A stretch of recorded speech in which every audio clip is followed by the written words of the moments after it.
我呢個咧就教你用呢一部咧測懸浮粒子嘅機器啦，咁可以測個空氣，即係室內個空氣嗰個懸浮粒子嗰個數量嘅。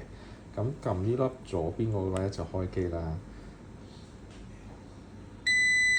咁跟住咧你就撳下箭嘴，就去手動，跟住撳 run，跟住再撳多下 run，咁咧佢就會採樣㗎啦。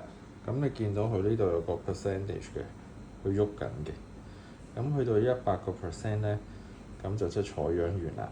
咁咧你最主要就睇你見到而家最頂嗰個叫0.3 pm 啦，同埋2.5 pm 嗰個。咁就係因為佢紫色嗰個濾網咧就係可以阻隔0.3個 pm 嘅懸浮粒子，其他兩隻咧就係2.5。咁所以咧你喺裝個隔濾網之前，你就測一測本身你哋嗰個空氣環境有幾多嘅數據，即係你嗰個即係有幾多懸浮粒子。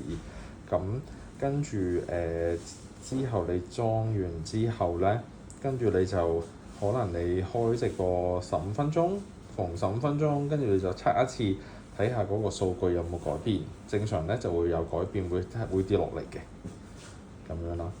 咁所以你見到係啦，啱啱彈咗100%，就即係而家即係呢間房間嗰個微粒嗰個數量就700幾萬0.3 pm， 跟住咧30024咧就係2.5 pm 咁樣咯。咁呢個就呢部機嘅功效。